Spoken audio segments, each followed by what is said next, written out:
51 question है। मीराबाई की काव्य कौन सी भाषा में थी? भोजपुरी, राजस्थानी, अवधी, खड़ी बोली। तो इसका सही जवाब जो है बी है, राजस्थानी। मीराबाई का काव्य क्या था? राजस्थानी भाषा में है। इनकी प्रमुख रचनाएं जो है गीत गोविंद की टीका है, नरसिंह जी का मायरा, राग सोल्टा, राग गोविंद, मलार राग, सत्यभामा, नूरुशणाम, मीरा की गरबी, रुक्मणी मंगल आदि। तो मीराबाई की काव्य कौन सी भाषा में थी? भोजपुरी में, राजस्थानी में, अवधी में, खड़ी बोली में। तो हमने बताया कि इनकी जो भाषा थी वो राजस्थानी में थी। और इनकी प्रमुख रचनाएं कौन कौन सी हैं? गीत गोविंद की टीका, नरसिंह जी का मायरा, राग सोल्टा, राग गोविंद, मलार राग, सत्यभामा, नूरुशणाम, मीरा की गरबी, रुक्मणी मंगल आदि। तो कौन कौन सी है? गीत गोविंद की टीका, नरसिंह जी का मायरा, राग सोल्टा, राग गोविंद, मलार राग और सत्यभामा, नूरुशणम, मीरा की गरबी और रुक्मणी मंगल आदि। अगला क्वेश्चन है 52 की बिहारी की काव्य भाषा कैसी थी? अवधी थी, ब्रजभाषा, खड़ी बोली, भोजपुरी। तो बिहारी की काव्य भाषा कैसी थी? तो बिहारी की काव्य भाषा जो थी ब्रजभाषा थी। बिहारी की काव्य भाषा क्या थी? ब्रजभाषा थी। इनकी एकमात्र रचना जो है बिहारी सतसई दोहा छंद में रचित है। बिहारी सतसई किस छंद में रचित है? तो दोहा छंद में रचित है। और इसकी भाषा प्रतिष्ठित साहित्यिक ब्रजभाषा है। बिहारी लाल के समस्त दोहों की संख्या 719 है, किंतु जगन्नाथ दास रत्नाकर ने इनके दोहों की संख्या जो है 713 माना है। तो मीराबाई की काव्य, इसके पहले हमने 51 क्वेश्चन पूछा था कि मीराबाई की काव्य कौन सी भाषा में थी, तो हमने बताया राजस्थानी में। मीराबाई की काव्य जो है भाषा राजस्थानी भाषा में है। और इनकी रचनाओं की बात की थी कि गीत गोविंद की टीका है इनकी रचना, नरसिंह जी का मायरा, राग सोल्ठा और राग गोविंद, मलार राग, सत्यभामा, नूरुशणम और मीरा की गरबी, रुक्मणी मंगल आदि है। और बिहारी की काव्य भाषा क्या थी? ब्रजभाषा थी। और इनकी एकमात्र रचना जो है बिहारी सतसई है। और ये दोहा छंद में रचित है। इसकी भाषा जो है प्रतिष्ठित साहित्यिक ब्रजभाषा है। बिहारी लाल के समस्त दोहों की संख्या कितनी है? 719 है, किंतु जगन्नाथ दास रत्नाकर ने इनके दोहों की संख्या जो है 713 माना है। अगर दोहों की संख्या माने तो 719 है, किंतु जगन्नाथ दास रत्नाकर के अनुसार माने तो दोहों की संख्या जो है इनकी 713 माना है। 53 क्वेश्चन है। निम्नलिखित में से मैथिली शरण गुप्त का काव्य कौन सा नहीं है? भारत भारती, साकेत, यशोधरा, कुरुक्षेत्र। तो कुरुक्षेत्र जो है ये मैथिली शरण गुप्त का नहीं है, बल्कि साकेत, यशोधरा, भारत भारती ये सभी रचना जो है मैथिली शरण गुप्त का है। कुरुक्षेत्र जो है किसका है? ये कुरुक्षेत्र जो है रचना रामधारी सिंह दिनकर का काव्य है। कुरुक्षेत्र रचना किसकी है? तो रामधारी सिंह दिनकर का काव्य है। भारत भारती, साकेत, यशोधरा, द्वापर, पंचवटी, विष्णुप्रिया, जय भारत, सिद्धराज। तो भारत भारती, साकेत, यशोधरा, द्वापर, पंचवटी, विष्णुप्रिया, जय भारत, सिद्धराज आदि मैथिली शरण गुप्त की काव्य कृतियाँ हैं। कामायनी में कितने सर्ग हैं? 10, 15, 20, 25। तो 15 सर्ग हैं। जयशंकर प्रसाद कृत कामायनी महाकाव्य में 15 सर्ग हैं, जो निम्न है: चिंता है, आशा है, श्रद्धा है, काम, वासना, लज्जा, कर्म, ईर्ष्या, इड़ा, स्वप्न, संघर्ष, निर्वेद, दर्शन, रहस्य, आनंद। तो कौन कौन सी है? चिंता है, आशा है, श्रद्धा है, काम है, वासना है, लज्जा है, कर्म है, ईर्ष्या है, इड़ा है, स्वप्न है, संघर्ष है, निर्वेद है, दर्शन है, रहस्य और आनंद। आचार्य शांतिप्रिय द्विवेदी ने कामायनी को छायावाद का उपनिषद कहा। तो किसने छायावाद का उपनिषद कहा? तो आचार्य शांतिप्रिय द्विवेदी ने कहा था कि छायावाद का उपनिषद कहा है इन्होंने कामायनी को। जयशंकर प्रसाद की महत्वपूर्ण जो काव्यकृतियाँ हैं, उर्वशी है, शोकोच्छ्वास है और बभ्रुवाहन, कानन कुसुम, प्रेम पथिक, महाराज का महत्व, झरना, आंसू, लहर आदि। तो इनकी काव्यकृतियाँ कौन कौन सी है? उर्वशी, शोकोच्छ्वास, बभ्रुवाहन, कानन कुसुम, प्रेम पथिक, महाराजा का महत्व, झरना, आंसू, लहर आदि। 55 क्वेश्चन है कि निम्नलिखित में से निराला की कविता कौन सी नहीं है? तो बाघ, तोड़ती पत्थर, सरोज स्मृति, राम की शक्ति पूजा। इनमें से निराला की कविता कौन सी नहीं है? तो बाघ जो है नहीं है, बल्कि तोड़ती पत्थर है और सरोज स्मृति, राम की शक्ति पूजा। ये सभी रचना जो है किसकी है? निराला की है। बाघ की बात करें तो बाघ जो है ये निराला की कविता नहीं है, बल्कि केदारनाथ सिंह की लंबी कविता है। बाघ किसकी है? तो बाघ निराला की कविता नहीं है, बल्कि यह केदारनाथ सिंह की लंबी कविता है। तोड़ती पत्थर, सरोज स्मृति, राम की शक्ति पूजा आदि सूर्यकांत त्रिपाठी निराला की काव्य कृतियाँ हैं। तो बाघ किसकी रचना है? तो हमने बताया बाघ जो है ये केदारनाथ सिंह की लंबी कविता है। तोड़ती पत्थर, राम की शक्ति पूजा, सरोज स्मृति ये सूर्यकांत त्रिपाठी निराला की काव्य कृतियाँ हैं। केदारनाथ सिंह की प्रमुख काव्य कृतियों की बात करें तो अभी बिल्कुल अभी इनकी काव्य कृतियाँ कौन कौन सी हैं? तो अभी बिल्कुल अभी, जमीन पक रही है, यहाँ से देखो, अकाल में सारस, तालस्ता है और साइकिल। तो ये सभी रचना जो है केदारनाथ सिंह की प्रमुख काव्य कृतियाँ हैं। बाघ है, अभी बिल्कुल अभी, जमीन पक रही है, यहाँ से देखो, अकाल में सारस और तालस्ता है और साइकिल। लंबी कविता अंधेरे में किसके द्वारा रचित है? निराला, धर्मवीर भारती, यज्ञ, मुक्तिबोध। तो ये मुक्तिबोध की होगी, डी सही है।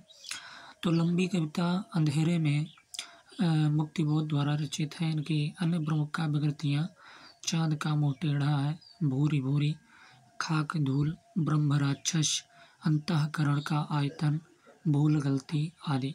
अंतःकरण का आयतन, भूल गलती आदि।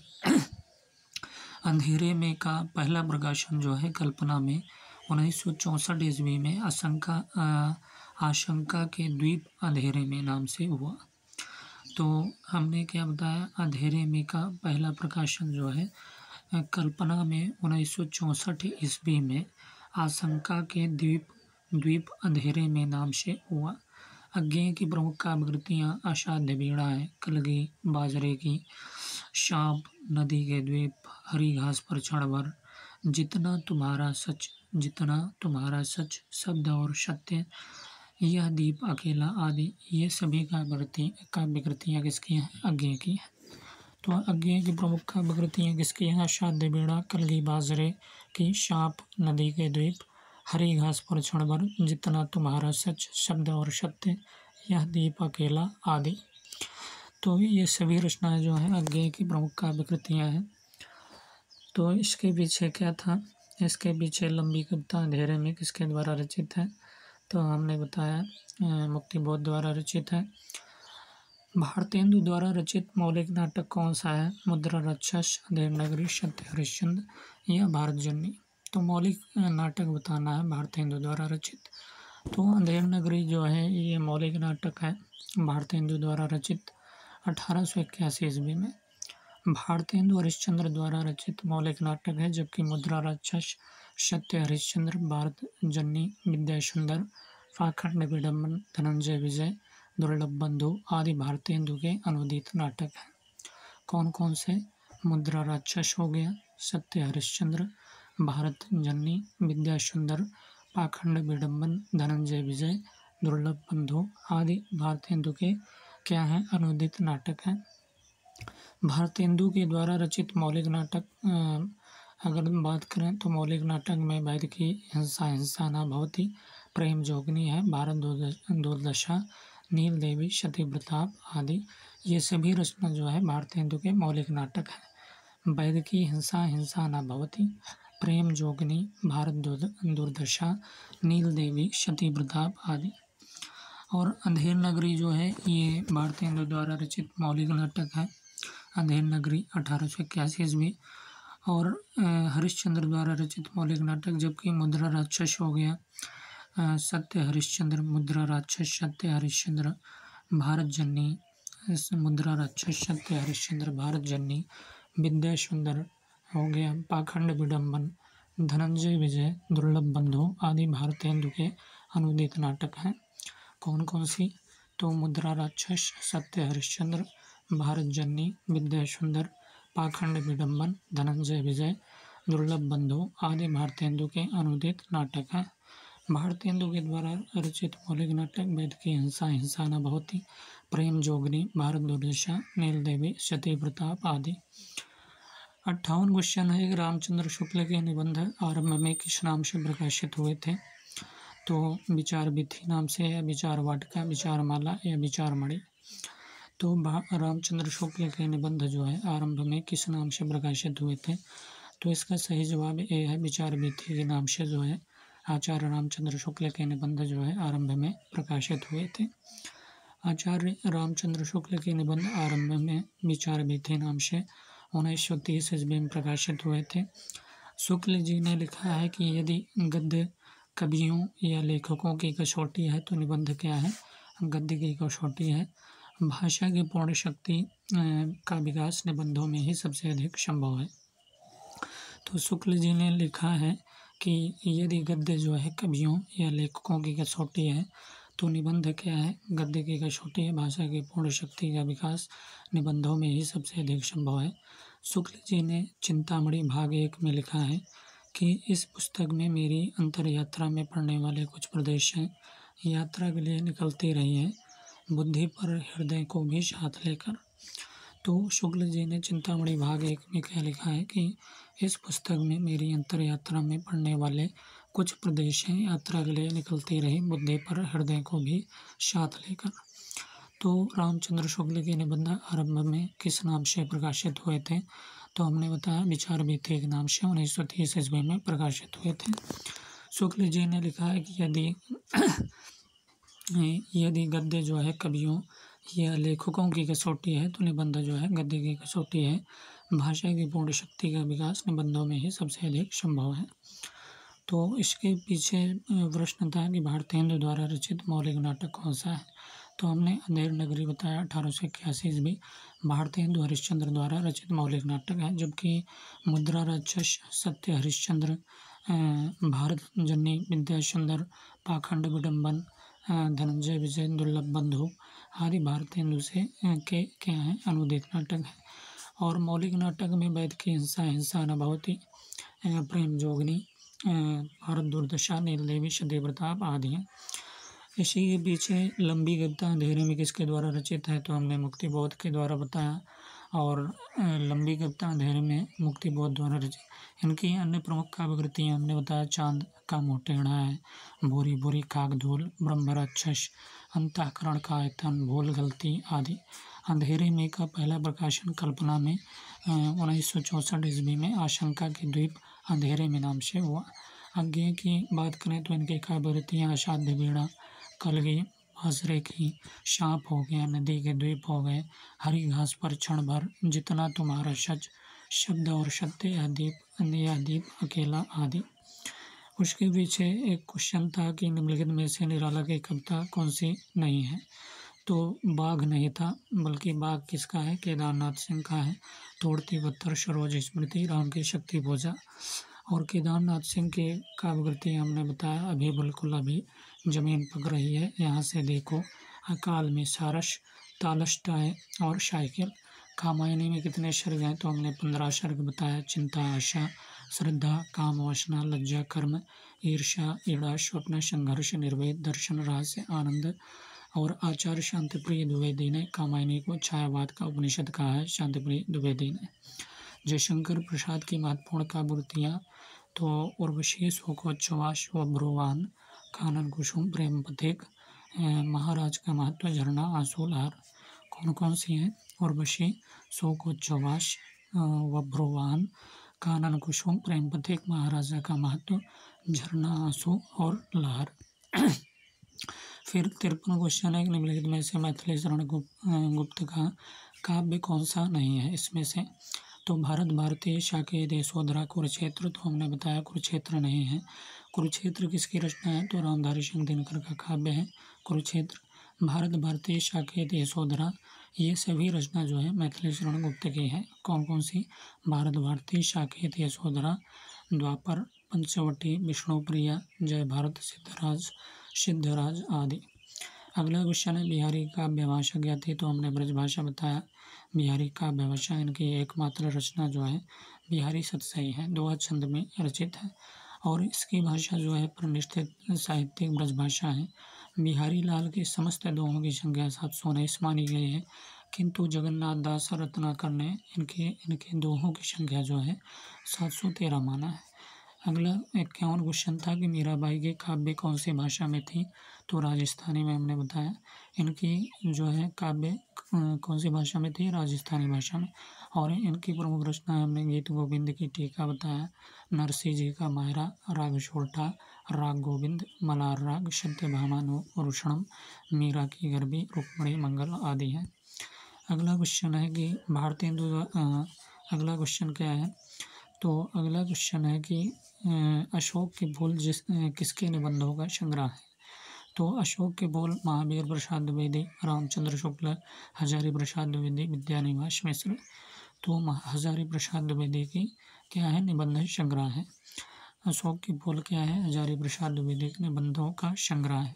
इनके अन्य निबंध की बात करें तो संग्रह की कल्पलता है, मध्यकालीन धर्म साधना, मध्यकालीन धर्म साधना, विचार और वितर्क है, विचार प्रवाह है, कुटज है, साहित्य सहचर है और आलोक पर्व। ये सभी रचना निबंध जो है आचार्य हजारी प्रसाद द्विवेदी के हैं। तो कौन कौन सी, तो कल्पलता, मध्यकालीन धर्म साधना और विचार और वितर्क, विचार प्रवाह, कुटज, साहित्य सहचर, आलोक पर्व आदि। विद्यानिवास मिश्र के प्रमुख निबंध कौन से हैं, तो चितवन की छाह है, हल्दी धूप है, तुम चंदन हम पानी, चितवन की छाह, हल्दी धूप, तुम चंदन हम पानी, मैंने सिल पहुँचाई, मेरे राम का मुकुट भीग रहा है, कटीली तारों के आर पार, कटीले तारों के क्या आर पार, कटीले तारों के आर पार, ये भी रचना है इनकी। उसके बाद है भ्रमरानंद के पत्र और अंगद की नियति, शेफाली झर रही है, देश धर्म और साहित्य, शिरीष की याद आई। तो कौन कौन सी रचना है, तो चितवन की छाह है, हल्दी धूप, तुम चंदन हम पानी, मैंने सिल पहुँचाई, मेरे राम का मुकुट भीग रहा है, कटीले तारों के आर पार, भ्रमरानंद के पत्र, अंगद की नियति, भ्रमरानंद के पत्र और कटीले तारों के आर पार, अंगद की नियति है, शेफाली झर रही है, देश धर्म और साहित्य, शिरीष की याद आई आदि। ये सभी रचना जो है किसके हैं, विद्यानिवास मिश्र के। भ्रमरानंद के पत्र, कटीले तारों के आर पार, अंगद की नियति, शेफाली झर रही, देश धर्म और साहित्य, शिरीष की याद आई। 60 क्वेश्चन है कि रामविलास शर्मा की पुस्तक कौन सी नहीं है, तो इनमें से बताना है कि रामविलास शर्मा की पुस्तक कौन सी नहीं है। नई कविता और अस्तित्ववाद, निराला का साहित्य साधना, परंपरा का मूल्यांकन, हिंदी साहित्य की भूमिका। तो रामविलास शर्मा की पुस्तक इनमें से डी सही है। हिंदी साहित्य की भूमिका जो है ये रामविलास शर्मा की पुस्तक नहीं है, बल्कि यह किसकी पुस्तक है, हजारी प्रसाद द्विवेदी का आलोचनात्मक ग्रंथ है। हिंदी साहित्य की भूमिका किसकी है, हजारी प्रसाद द्विवेदी की। हिंदी साहित्य की भूमिका क्या है, आलोचनात्मक कृति है। अगर रामविलास शर्मा की पुस्तक की बात करें तो नई कविता और अस्तित्ववाद है इनकी, निराला का साहित्य साधना है, परंपरा का मूल्यांकन। ये सभी रचना जो है रामविलास शर्मा की है। नई कविता और अस्तित्ववाद, नई कविता और अस्तित्ववाद, निराला का साहित्य साधना, परंपरा का मूल्यांकन, ये सभी रचना जो है रामविलास शर्मा। हिंदी साहित्य की भूमिका किसकी है, हजारी प्रसाद द्विवेदी की आलोचनात्मक कृति है हिंदी साहित्य की भूमिका। नई कविता और अस्तित्ववाद, निराला की साहित्य साधना, परंपरा का मूल्यांकन, प्रगति और परंपरा, साहित्य और संस्कृति, प्रगति और परंपरा, साहित्य और संस्कृति, आस्था और सौंदर्य, भाषा, युगबोध और कविता आदि रामविलास शर्मा के प्रमुख निबंध संग्रह है। कौन कौन से, तो नई कविता और अस्तित्ववाद, निराला की साहित्य साधना, परंपरा का मूल्यांकन, प्रगति और परंपरा, साहित्य और संस्कृति, आस्था और सौंदर्य, भाषा, युगबोध और कविता आदि रामविलास शर्मा के प्रमुख निबंध संग्रह है। अगले क्वेश्चन की बात करेंगे तो हजारी प्रसाद द्विवेदी की प्रमुख आलोचनात्मक ग्रंथ देख लें तो हिंदी साहित्य की भूमिका तो है ही इनकी, उसके बाद सूर साहित्य हिंदी साहित्य का आदिकाल सूर साहित्य है। हिंदी साहित्य का आदिकाल सहज साधना मध्यकालीन धर्म का स्वरूप। तो हिंदी साहित्य की भूमिका है, ठीक है, हिंदी साहित्य की भूमिका। फिर उसके बाद सूर साहित्य है, हिंदी साहित्य का आदिकाल सहज साधना मध्यकालीन धर्म का स्वरूप। मध्यकालीन धर्म का स्वरूप आदि जो है ये हजारी प्रसाद द्विवेदी का प्रमुख आलोचनात्मक ग्रंथ है। 61 क्वेश्चन है कि प्रेमचंद की कहानी इनमें से कौन सा नहीं है? ईदगाह, पोष की रात, आकाशदीप, कफन। तो प्रेमचंद की कौन सी कहानी नहीं है? तो आकाशदीप जो है ये किसकी कहानी है? अपितु यह जयशंकर प्रसाद की कहानी है आकाशदीप। ईदगाह, पोष की रात, कफन, शवा शेर गेहूँ, नमक का दरोगा, बड़े भाई साहब आदि प्रेमचंद की प्रमुख कहानियाँ हैं। तो ईदगाह, पोष की रात, कफन, शवा शेर गेहूँ, नमक का दरोगा, बड़े भाई साहब आदि प्रेमचंद की प्रमुख कहानियाँ हैं। और आकाशदीप किसकी कहानी? जयशंकर प्रसाद की कहानी है। जयशंकर प्रसाद के प्रमुख कहानी संग्राम, प्रतिध्वनि हो गया, छाया हो गया, आकाशदीप, आंधी, इंद्रजाल। प्रतिध्वनि, छाया, आकाशदीप, आंधी, इंद्रजाल आदि है। सुनीता किसका उपन्यास है? जैनेन्द्र, अज्ञेय, प्रेमचंद, यशपाल। तो सुनीता किसका उपन्यास है? जैनेन्द्र की रचना है। सुनीता जैनेन्द्र का उपन्यास है। इनके अन्य प्रमुख उपन्यास परख हो गया, त्यागपत्र हो गया, कल्याणी हो गया, शुगदा और विवर्त, जयवर्धन, मुक्तिबोध, अनाम स्वामी, दशार्क आदि। तो कौन कौन से हैं? परख हो गया, त्यागपत्र हो गया, ठीक है, और कल्याणी हो गया, सुनीता हो गया, सुखदा हो गया और विवर्त हो गया और जयवर्धन, मुक्तिबोध, अनाम स्वामी, दशार्क आदि ये सभी रचनाएं जो हैं जैनेन्द्र की रचनाएं हैं। अज्ञेय के प्रमुख उपन्यास की बात करें तो शेखर एक जीवनी, नदी के द्वीप, अपने अपने अजनबी जो है ये किसकी रचना है? अज्ञेय की है। और शेखर एक जीवनी भी, नदी के द्वीप, ये सभी अज्ञेय के प्रमुख उपन्यास हैं। महिलांचल उपन्यास के केंद्र में कौन सा है? पूर्वांचल, उत्तरांचल, बुंदेलखंड, पूर्णिया, बिहार। तो महिलांचल उपन्यास के केंद्र में कौन सी है? पूर्णिया, बिहार है। डी से फणीश्वरनाथ रेणुकृत। महिलांचल उपन्यास का केंद्र पूर्णिया, बिहार है। महिलांचल उपन्यास एक सामाजिक व राजनीतिक भूमिका को प्रस्तुत करता है। यह यथार्थवादी समस्या मूलक आंचलिक उपन्यास है। और इनके प्रमुख उपन्यास जो है प्रति परिकथा, दीर्घतपा, जुलूस कितने चौराहे हैं, पलटू बाबू रोड। तो प्रति परिकथा, दीर्घतपा, जुलूस है, कितने चौराहे हैं, पलटू बाबू रोड आदि ये सभी रचनाएं जो हैं किसकी हैं? तो फणीश्वरनाथ रेणु की रचना है। और महिलांचल उपन्यास के केंद्र में कौन सा है? पूर्णिया, बिहार है। और महिलांचल उपन्यास एक सामाजिक व राजनीतिक भूमिका को प्रस्तुत करता है। यह यथार्थवादी समस्या मूलक जो है आंचलिक उपन्यास है। अगला क्वेश्चन है 64 के निम्नलिखित में से कौन सा उपन्यास भीष्म साहनी का नहीं है? इसमें से तो तमस, कड़ियाँ, झरोखे, आधा गांव। तो इसमें से भीष्म साहनी के कौन से उपन्यास नहीं है? तो आधा गांव जो है ये उपन्यास नहीं है, बल्कि कड़ियाँ हो गई, झरोखे हो गए, तमस, ये सभी रचना जो है भीष्म साहनी की हैं।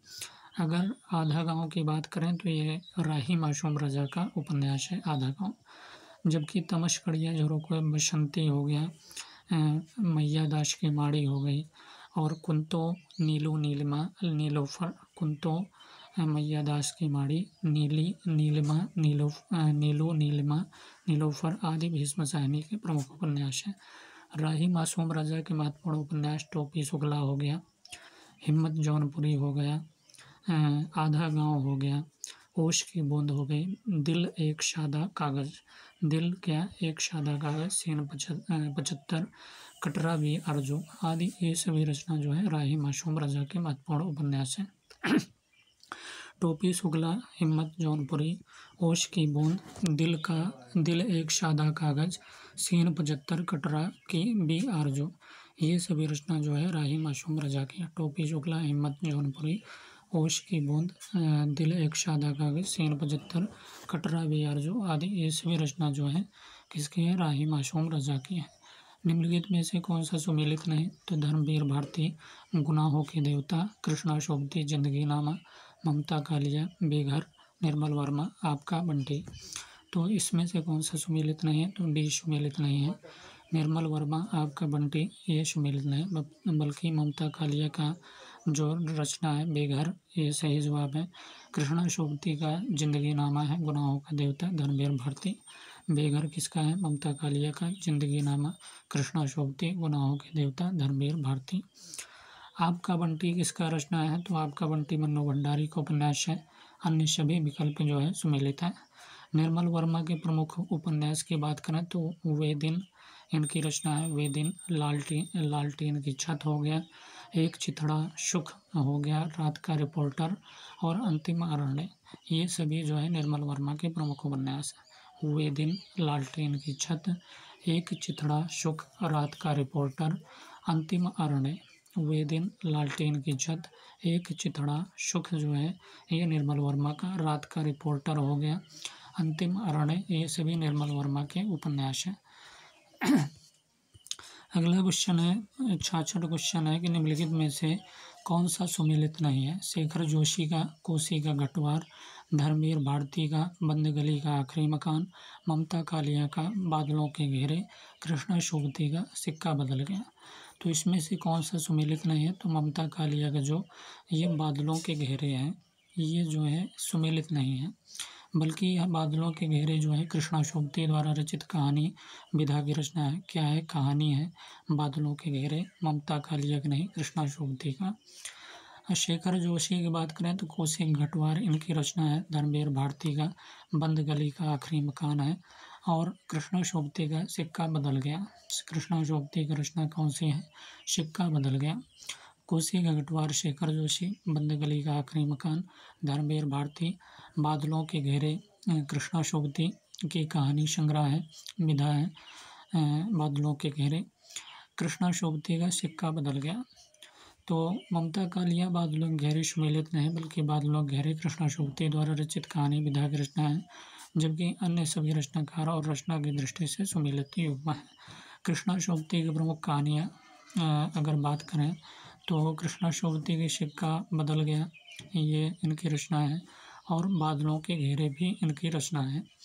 फिर उसके बाद बिछुड़ी, डार से बिछुड़ी, ये भी कहानियाँ इनकी हैं। डार से बिछुड़ी, यारों के यार, ये लड़की, सिक्का बदल गया। डार से बिछुड़ी, यारों के यार, ये लड़की, सिक्का बदल गया। ममता कालिया की प्रमुख कहानी संग्रह की बात करें तो इनकी जो रचना है छुटकारा है, एक अदद औरत है, सीट नंबर 6, उसका यौवन, जांच अभी जारी है, प्रतिदिन, मुखौटा है, निर्मोही है, थिएटर रोड के कौवे, 25 साल की लड़की। तो ये ममता कालिया एक प्रमुख कहानी संग्रह है। छुटकारा, एक अदद औरत, सीट नंबर 6, उसका यौवन, जांच अभी जारी है, प्रतिदिन, मुखौटा, निर्मोही, थिएटर रोड के कौवे, 25 साल की लड़की आदि। ये सभी रचना जो है ममता कालिया एक प्रमुख कहानी संग्रह है।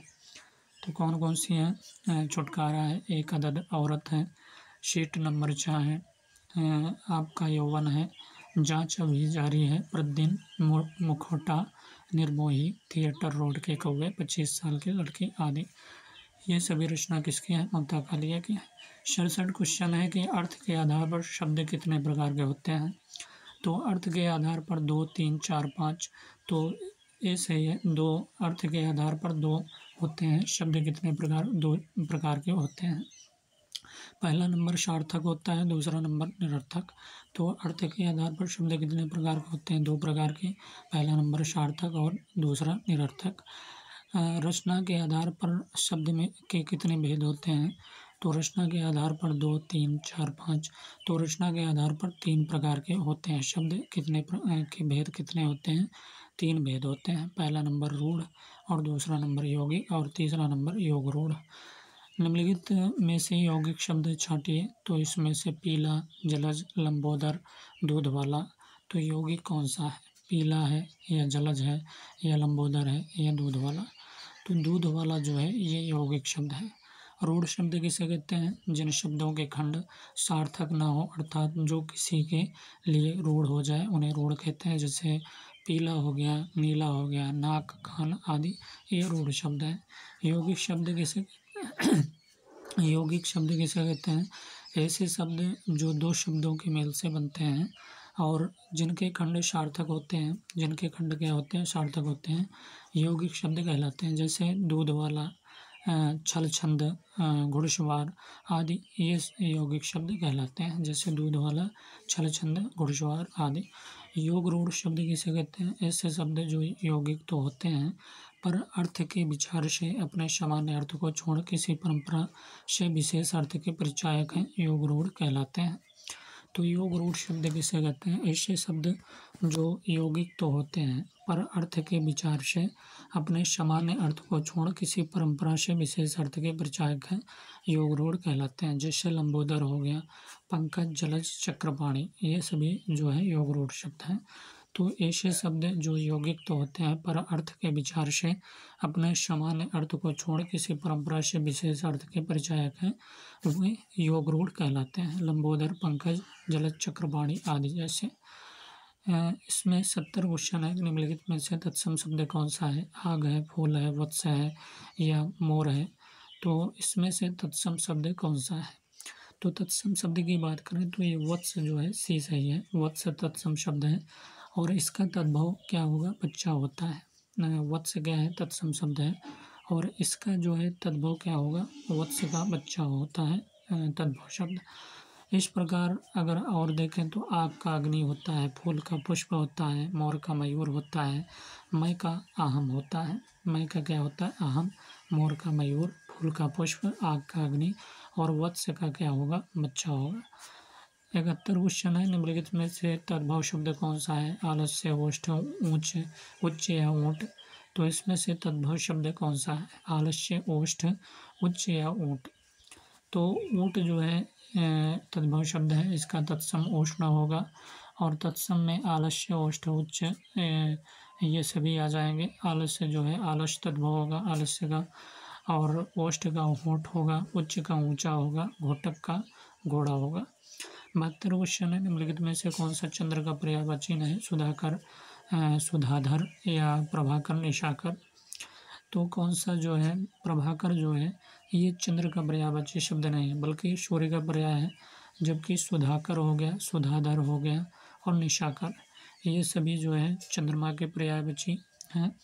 और प्रभाकर जो है एक सूर्य का पर्याय है, जबकि सुधाकर, सुधाधर, निशाकर, शारंग, रजनीपति, मृगांक, कलानिधि आदि चंद्र के पर्यायवाची शब्द हैं। कौन कौन से? सुधाकर, सुधाधर, निशाकर, शारंग, रजनीपति, मृगांक, कलानिधि आदि चंद्र के पर्यायवाची शब्द हैं। सूर्य के पर्यायवाची प्रभाकर, दिवाकर, भास्कर, हंस हो गया, अंशुमाली हो गया, मार्तंड, आदित्य, सविता, पतंग आदि। तो प्रभाकर, दिवाकर, भास्कर, हंस, अंशुमाली, मार्तंड, आदित्य, सविता, पतंग आदि ये सभी जो हैं किसके हैं? सूर्य के पर्यायवाची हैं। अनुराग का जो है विपरीतार्थक शब्द क्या होगा? विराग होगा, राग होगा, पराग होगा या विहाग होगा? तो इसमें से अनुराग का विपरीतार्थक शब्द जो है पूछा गया है।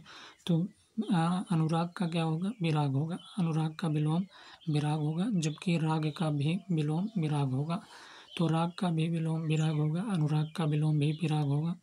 तो इसका सही जवाब निम्नलिखित में से एकार्थी है। 74 क्वेश्चन है कि इनमें से कौन सा एकार्थी है? कर है, आयु है, खग है, कनक है? तो इसमें से एकार्थी कौन सा है?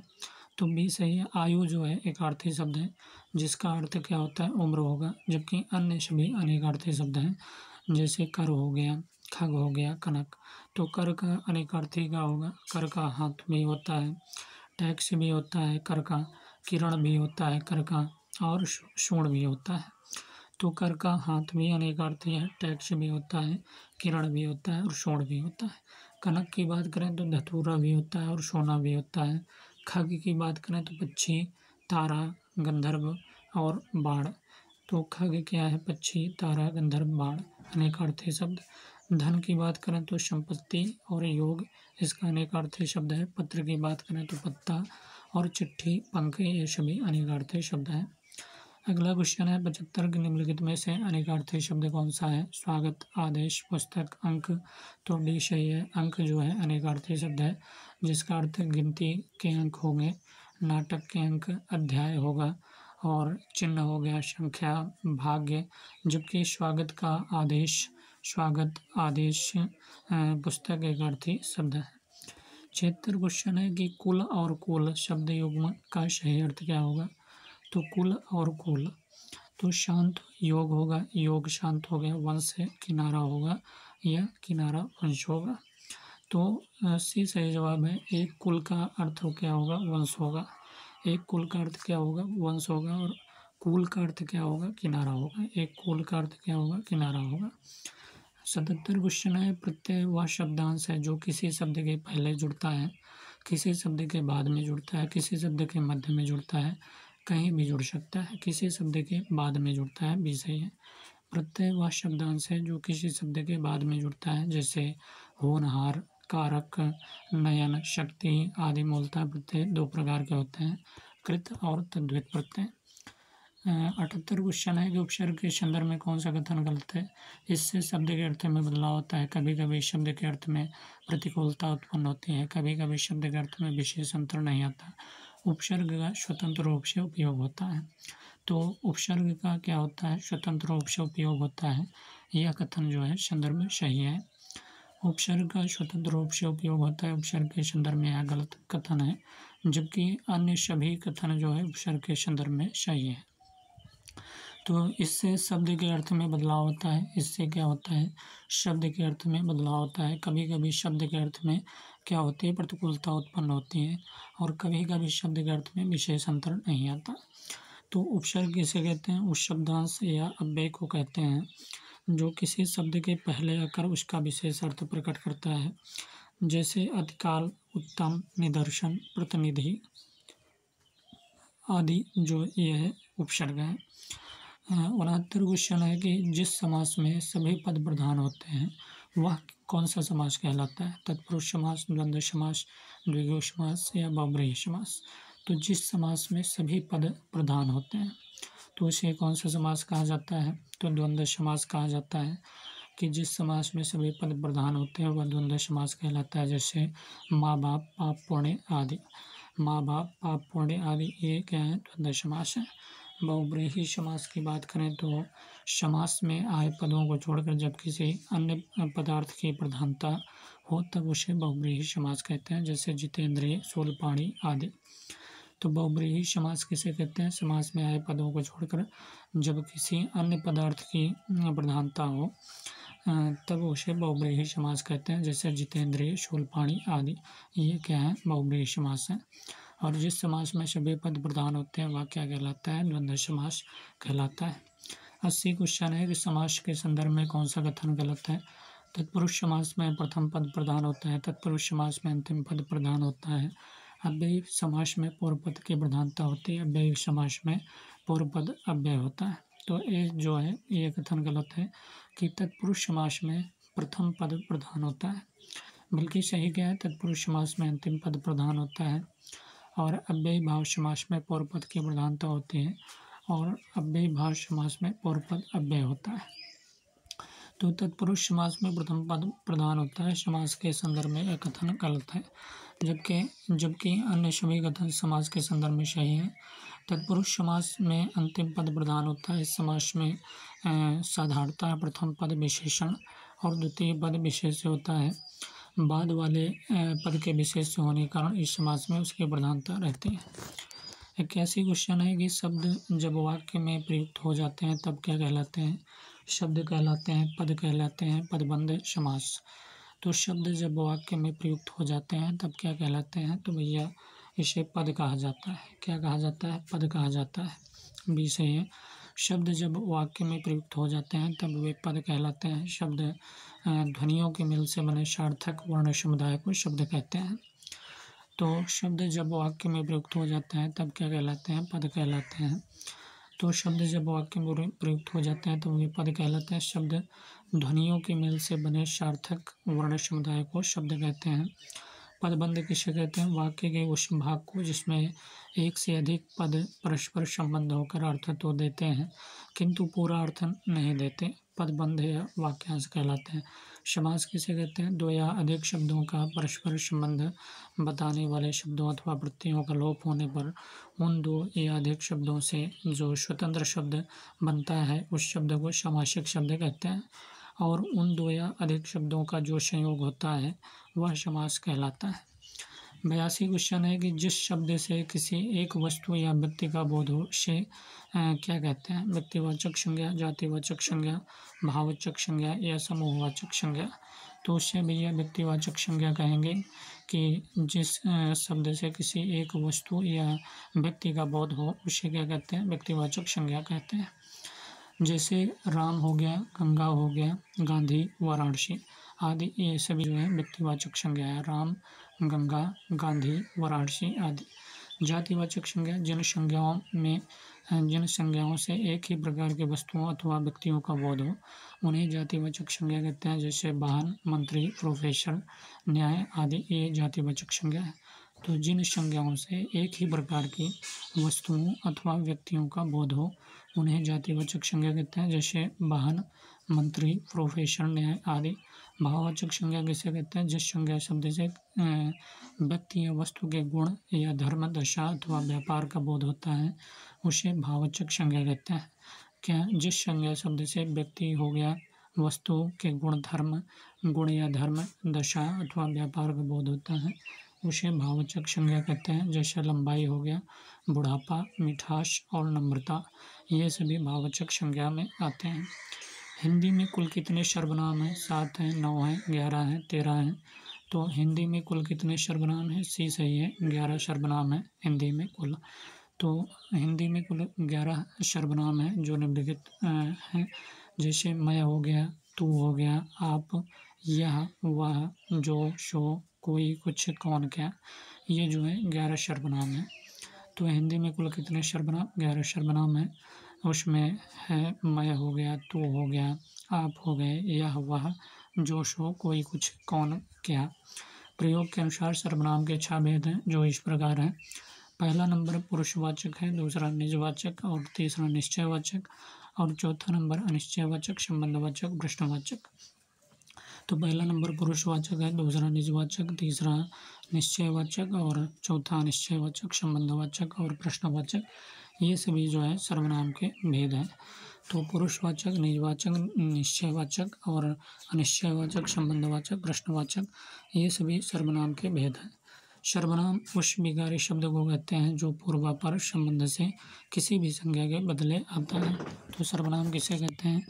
उस विकारी शब्द को कहते हैं जो पूर्वापर संबंध से किसी भी संज्ञा के बदले आता है। तो हिंदी में कुल कितने सर्वनाम हैं? तो हम बताएंगे 11 सर्वनाम हैं। मैं, तू, आप, यह, वह, जो, सो, कोई, कुछ, कौन, क्या, ये सभी सर्वनाम हैं। और सर्वनाम के 6 भेद हैं: पुरुषवाचक, निजवाचक, निश्चयवाचक, अनिश्चयवाचक, संबंधवाचक, प्रश्नवाचक। 84 क्वेश्चन है, जो संज्ञा या सर्वनाम की विशेषता बताए उसे क्या कहते हैं? जो संज्ञा या सर्वनाम की विशेषता बताए उसे क्या कहते हैं? तो उसे विशेषण कहते हैं। जो संज्ञा या सर्वनाम की विशेषता बताए उसे विशेषण कहते हैं। जिसकी विशेषता बताई जाए वह विशेष्य कहलाता है। संज्ञा की बात करें तो उस विकारी शब्द को कहते हैं जिसमें किसी विशेष वस्तु, भाव और जीव के नाम का बोध हो उसे संज्ञा कहते हैं। उस विकारी शब्द को कहते हैं जिसमें किसी विशेष वस्तु का, भाव का और जीव के नाम का बोध हो उसे संज्ञा कहते हैं। क्रिया किसे कहते हैं? तो जिस शब्द से किसी काम का करना या होना समझा जाए उसे क्रिया कहते हैं। जिस शब्द से किसी काम का करना या होना समझा जाए उसे क्या कहते हैं? क्रिया कहते हैं। 85 क्वेश्चन है कि निम्नलिखित में से कौन सी प्रेरणार्थक क्रिया है? चलना, डूबना, समझाना, कहना। समझाना जो है ये प्रेरणार्थक क्रिया है। प्रेरणार्थक क्रिया किसे कहते हैं? जब कर्ता किसी कार्य को स्वयं न करके किसी दूसरे के को कार्य करने की प्रेरणा दे तो उस क्रिया को प्रेरणार्थक क्रिया कहते हैं। 86 क्वेश्चन है, वह बहुत धीरे चलता है। वाक्य में क्रिया विशेषण अंश को पहचानिए। तो क्रिया विशेषण अंश को पहचानना है। वह बहुत धीरे चलता है। वह बहुत धीरे यह चलता है। तो इसका बी सही है। बहुत धीरे जो है वह बहुत धीरे चलता है। वाक्य में बहुत धीरे क्रिया विशेषण है। क्रिया विशेषण जिस शब्द से बहुत धीरे। क्रिया विशेषण है। क्रिया विशेषण किसे कहते हैं? जिस शब्द से क्रिया की विशेषता प्रकट हो उसे क्रिया विशेषण कहते हैं। 87 क्वेश्चन है कि पदबंध के संबंध में कौन सा कथन गलत है? काव्य और पदबंध में अंतर नहीं होता, इसमें एक से अधिक पद होते हैं। पद इस तरह संबंध होते हैं कि एक इकाई बन जाती है। पदबंध और वाक्य में अंतर होता है। तो पदबंध के संबंध में कौन सा कथन गलत है? तो इसमें से जो है ये सही है कि वाक्य और पदबंध में अंतर नहीं होता, ये गलत है। वाक्य और पदबंध में अंतर नहीं होता, ये गलत है। बल्कि सही क्या है, इनमें एक से अधिक पद होते हैं। पद इस तरह संबंध होते हैं कि एक इकाई बन जाती है। पदबंध और वाक्य में अंतर होता है। तो वाक्य और पदबंध में अंतर नहीं होता, पदबंध के संबंध में यह कथन गलत है, जबकि अन्य सभी कथन पदबंध के संबंध में सत्य है। 88 क्वेश्चन है कि अर्थ की दृष्टि से वाक्य के कितने भेद होते हैं? 2, 4, 6 और 8। तो इसका सही जवाब है कि अर्थ की दृष्टि से वाक्य में 8 भेद होते हैं। पहला नंबर है विधिवाचक, दूसरा निषेधवाचक, आज्ञावाचक, प्रश्नवाचक, विस्मयवाचक, संदेहवाचक, इच्छावाचक, संकेतवाचक। तो पहला नंबर विधिवाचक, निषेधवाचक, आज्ञावाचक, प्रश्नवाचक, विस्मयवाचक, संदेहवाचक, इच्छावाचक और संकेतवाचक, ये सभी जो है अर्थ की दृष्टि से वाक्य के भेद हैं 8 प्रकार के। 89 क्वेश्चन है कि निम्नलिखित में से संयुक्त वाक्य कौन सा है? पानी बरसा, सूर्योदय हुआ और कुहासा जाता रहा। जो लड़के अच्छे होते हैं वे परिश्रमी होते हैं। अच्छे लड़के जो है परिश्रमी होते हैं। तो संयुक्त वाक्य इसमें से सूर्योदय हुआ और कुहासा जाता रहा। सूर्योदय हुआ और कुहासा जाता रहा, ये वाक्य क्या है? संयुक्त वाक्य है। तो संयुक्त वाक्य किसे कहते हैं? जिस वाक्य में साधारण अथवा मिश्र वाक्यों का मेल संयोजक अवयवों द्वारा होता है उसे संयुक्त वाक्य कहते हैं। जैसे सूर्योदय हुआ और कुहासा जाता रहा। रचना की दृष्टि से वाक्य 3 प्रकार के होते हैं। पहला नंबर सरल वाक्य होता है, दूसरा नंबर मिश्र वाक्य होता है, तीसरा नंबर कौन सा होता है? संयुक्त वाक्य। 90 क्वेश्चन है कि ओह मेरा सिर फटा जा रहा है, किस प्रकार का वाक्य है?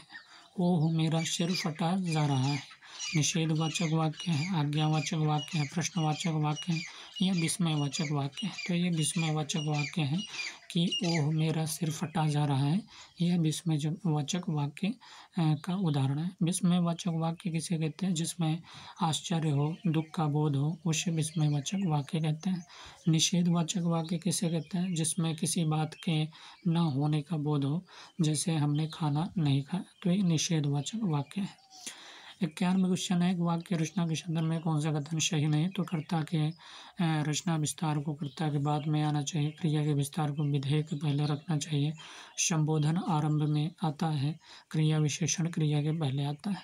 तो सही नहीं है, तो ये सही नहीं है। कर्ता की रचना विस्तार को कर्ता के बाद में आना चाहिए, ये सही नहीं है। बल्कि क्रिया के विस्तार को विधेय के पहले रखना चाहिए और संबोधन आरंभ में आता है और क्रिया विशेषण क्रिया के पहले आता है। तो कर्ता की रचना विस्तार को कर्ता के बाद में आना चाहिए। वाक्य रचना के संदर्भ में कथन सही नहीं, अन्य सभी कथन वाक्य रचना के संदर्भ में सही है। 92 क्वेश्चन है कि वाक्य विश्लेषण में विधेय के अंतर्गत नहीं आता कर्ता, कर्म का विस्तार, क्रिया का विस्तार। तो वाक्य विश्लेषण में विधेय के अंतर्गत कौन सा नहीं आता? तो कर्ता जो है ये नहीं आता। वाक्य विश्लेषण में विधेय के अंतर्गत कर्ता नहीं आता। वाक्य विश्लेषण के विधेय के अंतर्गत सही क्या है? किसी वाक्य के सभी अंगों को अलग अलग करके, वाक्य विश्लेषण क्या है? किसी वाक्य के सभी अंगों को अलग अलग कर उसके पारस्परिक संबंध को दिखाने की क्रिया को वाक्य विश्लेषण कहते हैं। इसके अंतर्गत वाक्य के उपवाक्यों को अलग किया जाता है, उपवाक्यों का नामकरण होता है, अंत में पूरे वाक्य का नामकरण होता है। उपवाक्यों का नामकरण होता है, अंत में पूरे वाक्य का नामकरण होता है। उपवाक्य किसी वाक्य का एक अंश होता है। उपवाक्य क्या होता है? किसी वाक्य का एक अंश होता है, इसमें कर्ता और क्रिया का होना आवश्यक है। तो उपवाक्यों का नामकरण होता है, अंत में पूरे वाक्य का नामकरण होता है। उपवाक्य किसी वाक्य का एक अंश होता है, इसमें कर्ता और क्रिया का होना आवश्यक है। जैसे प्रदीप कल स्कूल नहीं गया क्योंकि वह बीमार था, तो ये एक उपवाक्य है। तो वाक्य विश्लेषण में विधेय के अंतर्गत नहीं आता, तो कर्ता नहीं आता, बल्कि कर्म का विस्तार, क्रिया का विस्तार आता है। अगला क्वेश्चन है 93 संधि कितने प्रकार के होते हैं भैया? 2 प्रकार, 3 प्रकार, 4 प्रकार, 5 प्रकार। तो 2 प्रकार के होते हैं या 3 प्रकार के होते हैं। संधि 3 प्रकार के होते हैं। 2 वर्णों के मेल से होने वाले विकार को संधि कहते हैं। 2 वर्णों के मेल से होने वाले विकार को क्या कहते हैं? संधि कहते हैं। वर्णों के आधार पर संधि के 3 भेद हैं। एक पहला नंबर स्वर संधि, दूसरा व्यंजन संधि और तीसरा विसर्ग संधि। तो संधि कितने प्रकार के होते हैं? 3 प्रकार के। 2 वर्णों के मेल से होने वाले विकार को संधि कहते हैं। किसमें अयादि संधि है? महाशय में, महोत्सव में या अत्यावश्यक में या गायक में। तो किसमें अयादि संधि है? तो गायक में जो है अयादि संधि का उदाहरण है। अयादि संधि किसे कहते हैं? यदि ए बड़े ओ आओ के बाद कोई भिन्न स्वर आए तो ए का आए और ओ का आओ और औ का आओ हो जाता है। जैसे गय धन अक बराबर गायक, ने धन अन बराबर नयन। तो गायक का क्या होगा? संधि विच्छेद गय धन अक, और नयन का क्या होगा? ने धन अन बराबर नयन। ये क्या है? अयादि संधि है। निरोग का संधि विच्छेद होगा नि धन रोग, नि धन रोग, निह धन रोग, नीर धन योग। तो सी सही जवाब है। निधन रोग जो है इसका निरोग का संधि विच्छेद होगा। विसर्ग संधि किसे कहते हैं? तो विसर्ग के साथ स्वर या व्यंजन के मेल से जो विकार होता है उसे विसर्ग संधि कहते हैं। नियम क्या है? यदि ई ऊ के बाद विसर्ग हो और उसके बाद रा है तो ई ऊ का बड़ा ऊ हो जाता है और विसर्ग लुप्त हो जाता है। जैसे निधन रौ बराबर क्या होगा? नीरव। तो निधन रौ बराबर नीरव, निधन रस बराबर नीरस। ये क्या है? तो विसर्ग संधि है। निधन रौ बराबर नीरव, निधन रस बराबर नीरस। 96 क्वेश्चन है कि तद्दोषो शब्दार्थो सगुणा वन अलंकृति पुनः क्वापि। काव्य परिभाषा किसकी है? भरत मुनि, भामह, मम्मट, जगन्नाथ। तो इसका सही जवाब मम्मट है कि तद्दोषो शब्दार्थो सगुणा वन अलंकृति पुनः क्वापि। काव्य परिभाषा किसकी है? मम्मट की है। शब्दार्थों सहितो काव्यम, ये भामह की काव्य है शब्दार्थों सहितो काव्यम। और मृदु ललित पढ़ाढ़ गूढ़ शब्दार्थहीनम जनपद सुख बोध्यम युक्ति नृत्य योज्यम बहुकृत रसमार्ग संधि संधान युक्तम सा भवति शुभकाम्यम काव्यम नाटक पृच्छ काणाम। तो ये किसकी बनती है? भरत मुनि की। मृदु ललित पढ़ाढ़ गूढ़ शब्दार्थहीनम जनपद सुखबोध्यम युक्ति नृत्य योज्यम बहुकृत रसमार्ग संधि संधान युक्तम स भवति शुभ काव्यम नाटक वृक्ष काणाम। भरत मुनि की ये क्या है? पंक्ति है। और तद्दोषो शब्दों सगुणा वन अलंकृति पुनः क्वापि। काव्य परिभाषा किसकी है? मम्मट की है। अगला क्वेश्चन है कि रमणीयार्थ प्रतिपादिका शब्द काव्य यह मत किसका है? रमणीयार्थ प्रतिपादिका शब्द काव्य यह मत किसका है? विश्वनाथ, जगन्नाथ, मम्मट, आनंदवर्धन। तो यह जो है जगन्नाथ का है। रमणीयार्थ प्रतिपादिका शब्द काव्यम यह मत जो है किसका है? जगन्नाथ का है। वाक्यम रसात्मकम काव्यम विश्वनाथ का है। शब्दार्थ शरीरम तावत काव्यम आनंदवर्धन का है। शब्दार्थ शरीरम तावत काव्यम ये आनंदवर्धन का है। और रमणीयार्थ प्रतिपादिका शब्द काव्यम जगन्नाथ का। वाक्यम रसात्मकम काव्यम विश्वनाथ का। शब्दार्थ शरीरम तावत काव्यम तो ये आनंदवर्धन का है। 98 क्वेश्चन है कि कविता अपने मूल रूप से जीवन की आलोचना है, यह विचार किसका है? कविता जो है अपने मूल रूप से में जीवन की आलोचना है। कविता क्या है? अपने मूल रूप में जीवन की आलोचना है। यह विचार किसका है? ड्राइडेन का है, कोलरिज, वर्ड्सवर्थ, मैथ्यू आर्नल्ड। तो मैथ्यू आर्नल्ड कहते हैं कि कविता जो है अपने मूल रूप में जीवन की आलोचना है। यह मैथ्यू आर्नल्ड का कथन है। कविता प्रबल भावों का सहज उच्छलन है। कविता क्या है? सहज प्रबल भावों का सहज उच्छलन है। यह विचार जो है वर्ड्सवर्थ का है। वर्ड्सवर्थ का कि कविता प्रबल भावों का सहज उच्छलन है। यह विचार वर्ड्सवर्थ का है। 99 क्वेश्चन क्या है? कविता हमारे परिपूर्ण क्षणों की वाणी है। यह कथन किसका है? कविता क्या है? हमारे परिपूर्ण क्षणों की क्या है? वाणी है। यह कथन किसका है? तो कविता हमारे परिपूर्ण क्षणों की वाणी है। यह कथन सुमित्रा नंदन पंत, जयशंकर प्रसाद, निराला, महादेवी वर्मा। सुमित्रानंदन पंत का कथन है कि कविता जो है हमारे परिपूर्ण क्षणों की वाणी है। ये सुमित्रानंदन पंत की कथन है। काव्य आत्मा की संकल्पात्मक अनुभूति है जिसका संबंध विश्लेषण, विकल्प या विज्ञान से नहीं है। वह एक श्रेयमयी प्रिय रचनात्मक ज्ञान धारा है। ये जयशंकर प्रसाद द्वारा कहा गया। कविता सबसे बड़ा परिग्रह क्योंकि वह विश्व मात्र के प्रति स्नेह की स्वीकृति है। कविता क्या है? सबसे बड़ा परिग्रह क्योंकि वह विश्व मात्र के प्रति स्नेह की स्वीकृति है। यह कथन किसका है? महादेवी वर्मा का है। यह कथन किसका है? महादेवी वर्मा का है। तो कविता सबसे बड़ा परिग्रह क्योंकि वह विश्व मात्र के प्रति स्नेह की स्वीकृति है। यह जो कथन है महादेवी वर्मा का है। निम्नलिखित में से कौन सा काव्य का अनिवार्य तत्व नहीं? तो इसके पीछे प्रश्न था कि कविता हमारे परिपूर्ण क्षणों की वाणी है। यह कथन किसका है? कविता हमारे परिपूर्ण क्षणों की वाणी है। यह कथन किसका है? सुमित्रानंदन पंत का। 100वां क्वेश्चन है, निम्नलिखित में से कौन सा काव्य का अनिवार्य तत्व नहीं? शब्द तत्व, छंद तत्व, भाव तत्व, अर्थ तत्व। तो कौन सा काव्य का अनिवार्य तत्व नहीं? तो छंद तत्व नहीं है, बल्कि शब्द तत्व, भाव तत्व, अर्थ तत्व ये सभी हैं। छंद काव्य का अनिवार्य तत्व नहीं है, जबकि शब्द तत्व, अर्थ तत्व, भाव तत्व, कल्पना तत्व और बुद्धि या विचार तत्व काव्य के अनिवार्य तत्व हैं। 101 क्वेश्चन है, मम्मट के काव्य प्रयोजन में कौन सा शामिल नहीं? यश की प्राप्ति, अर्थ की प्राप्ति, शास्त्र का ज्ञान, व्यवहार का ज्ञान। तो मम्मट के काव्य प्रयोजन में कौन सा शामिल नहीं है? तो सी शामिल नहीं है। शास्त्र का ज्ञान जो है ये मम्मट के काव्य प्रयोजन में शामिल नहीं है, शास्त्र का ज्ञान। बल्कि यश की प्राप्ति, अर्थ की प्राप्ति, व्यवहार का ज्ञान ये सभी जो है मम्मट के काव्य प्रयोजन में है। यश की प्राप्ति, अर्थ की प्राप्ति, व्यवहार का ज्ञान, यश की प्राप्ति, अर्थ की प्राप्ति, व्यवहार का ज्ञान ये सभी जो है मम्मट के काव्य प्रयोजन में है, बल्कि शास्त्र का ज्ञान नहीं है। मम्मट के काव्य प्रयोजन में शामिल है। 102 क्वेश्चन है कि वह पद्य रचना जिसके छंद स्वतः पूर्ण और स्वतंत्र होते हैं क्या कहलाते हैं? प्रबंध काव्य, निबंध काव्य, खंड काव्य, मुक्तक। तो वह पद्य रचना जिसके छंद स्वतः पूर्ण और स्वतंत्र होते हैं, वह पद्य रचना जिसके छंद क्या होते हैं? स्वतः पूर्ण और स्वतंत्र होते हैं क्या कहलाती है? प्रबंध काव्य, निबंध काव्य, खंड काव्य, मुक्तक। तो वह पद्य रचना जिसके छंद स्वतः पूर्ण और स्वतंत्र होते हैं उसे मुक्तक छंद कहते हैं।